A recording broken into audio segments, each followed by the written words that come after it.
দারুণ স্বাদের এই রেসিপিটা একবার হলেও ট্রাই করতে পারেন। ছোটটা ভীষণ পছন্দ করবে, সকলে খুব পছন্দ হবে। আসুন দেখে নেওয়া যাক। প্রথমে একটা ডো বানিয়ে নিয়েছিলাম, মানে আটাটা মেখে রেখেছিলাম আগে থেকে। 1 কাপ আটার সঙ্গে 1/2 কাপ জল দিয়েছিলাম, 1 টেবিল চামচ ইস্ট দিয়েছিলাম, 1 টেবিল চামচ চিনি আর লবণ দিয়ে মেখে রেখেছিলাম 30 মিনিট আগে। তারপরে আমি এটা ডোটা একটু মেখে নিয়েছি 30 মিনিট পরে। এদিকে একটা কড়াইয়ের মধ্যে সামান্য পরিমাণে তেল দিয়েছি আর একটু দারচিনি দিয়েছি, দিয়ে দারচিনিটা দিয়ে লাল করে নিয়ে তারপরে চিকেনটা দিয়ে নিলাম। 1 বাটি পরিমাণ চিকেন নিয়েছি, ছোট্ট ছোট টুকরো করে নিয়েছি। স্বাদ অনুযায়ী লবণ, আর এখানে আদা রসুন পেস্ট দিয়েছি 1 টেবিল চামচ, আর এই যে লবণ দিলাম 1 টেবিল চামচ দিয়ে লবণটা দিয়ে এখন ভালোভাবে নাড়াচাড়া করে নেব। একটু সময় নিয়ে ঢাকনা দিয়ে ঢেকে ভালোভাবে রান্না করে নিচ্ছি। লঙ্কা গুঁড়ো দিলাম 1/2 টেবিল চামচ। এখানে চিকেনের পরিমাণটা খুবই কম আছে, সমস্ত উপকরণও কিন্তু আমি 1/2 টেবিল চামচ করে দিচ্ছি। এখানে জিরে মরিচ আর ধনিয়া গুঁড়ো একসঙ্গে আছে, ওই জন্য 1 টেবিল চামচ দিলাম। সমস্ত উপকরণগুলো আমার দেওয়া হয়ে গেছে, এখন ভালোভাবে নেড়েচেড়ে মিশিয়ে নিতে হবে।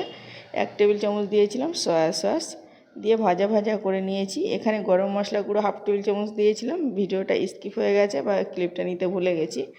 অবশ্যই গরম মশলা দিলে খেতে ভালো লাগবে, দারুণ একটা টেস্ট হবে। ভালোভাবে সময় নিয়ে ভেজে নিয়েছি, চিকেনটা রেডি হয়ে গেছে। এখন ডোটা একটু হাত দিয়ে হালকা করে মেখে নিচ্ছি। ডোটা না মাখলেও সমস্যা নেই, এটা ফোলাতে হবে না, তবে আমি একটু মেখে নিয়েছিলাম। নিয়ে হাত দিয়ে চেপে চেপে একটু গোল করে নিচ্ছি। এদিকে একটা নর্মাল প্লেটে আমি তেল ব্রাশ করে নিলাম, আর তারপরে যে ডোটা বানিয়েছিলাম ডোটা একটু ভালোভাবে চেপে বেলুন দিয়ে বেলে নিচ্ছি। একটা বড় সাইজের রুটি তৈরি করে নিচ্ছি। দেখুন রুটিটা বেলা আমার হয়ে গেছে। যত সম্ভব বড় হলে ভালো হবে, এটা পাতলা করে বেলে নিতে হবে, ওই জন্য আমি বড় করে বেলে নিয়েছি। এখন এটা থেকে তুলে ওই যে প্লেটটায় তেল ব্রাশ করে গেছিলাম এটার মধ্যে দিয়ে একটু হাত দিয়ে সেট করে নিচ্ছি। একটু কানা থেকে এভাবে কেটে দিচ্ছি যাতে খুব বেশি না ফুলে ওঠে এটা।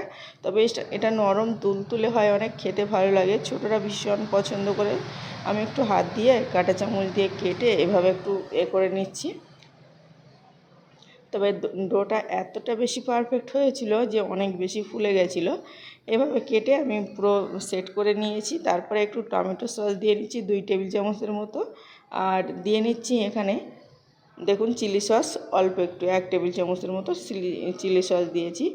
দিয়ে তারপরে আমি হাত দিয়ে মিশিয়ে নিচ্ছি। এখানে পিৎজা সস ছিল না, তবে যেহেতু সিম্পলভাবে ঘরোয়াভাবে বানাচ্ছি, একদম সহজভাবে বানালাম। এখানে আমি চিজ নিয়েছি, এই স্লাইস চিজ আমি এখানে 2টো ব্যবহার করেছি।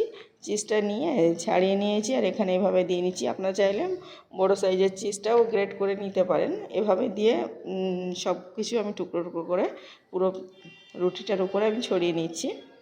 এই তো চিজগুলো আমার দেওয়া হয়ে গেছে। এখন যে আমি চিকেনটা ভেজে রেখেছিলাম সেই চিকেনটা দিয়ে নিচ্ছি।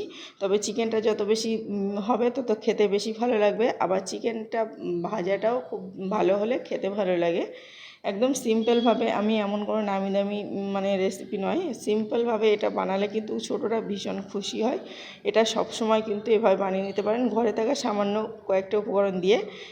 হঠাৎ করে কিছু কিনতে হবে না, এগুলো ঘরেই ছিল। এখানে ক্যাপসিকাম দিয়েছি, এই একটু পরিমাণ ক্যাপসিকাম, একটু পেঁয়াজ কুচি দিয়ে নিচ্ছি।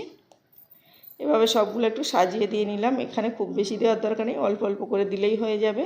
আর তারপরে আবারও একটা ওই স্লাইস চিজ আমি একটু এভাবে টুকরো টুকরো করে ওপর থেকে ছড়িয়ে নিচ্ছি।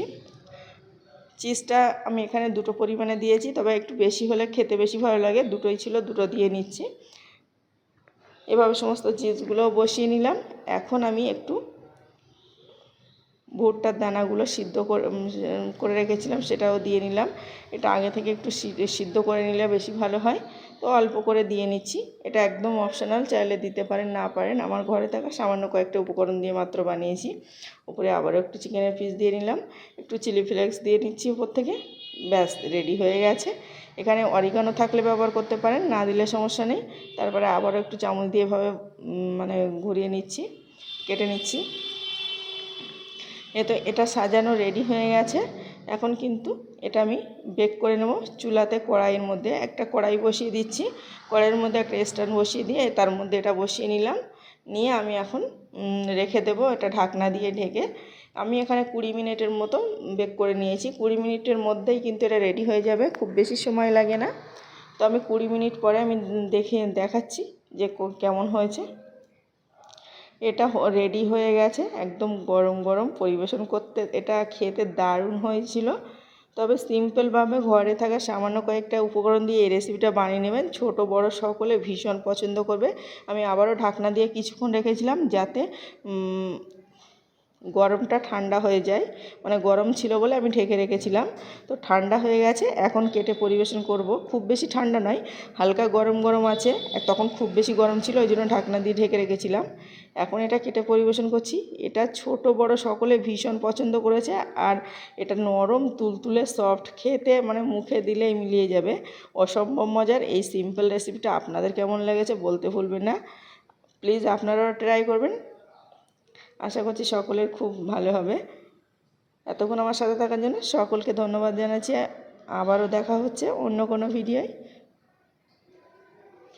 আর প্লিজ জানাতে ভুলবেন না যে আজকের রেসিপিটা আমার কেমন হয়েছে। এখন আমি ছিঁড়ে দেখাচ্ছি যে কতটা নরম তুলতুলে হয়েছে। আমার এই যে রুটির ডোটা বানিয়েছিলাম এটাই পারফেক্ট হয়েছে। যদি এটা পারফেক্ট হয় পুরো রেসিপিটাই পারফেক্ট হবে। দেখুন, আর নিচের সাইডটাও পুড়ে যায়নি বা কোনো রকম সমস্যা হয়নি, অসম্ভব মজার হয়েছে।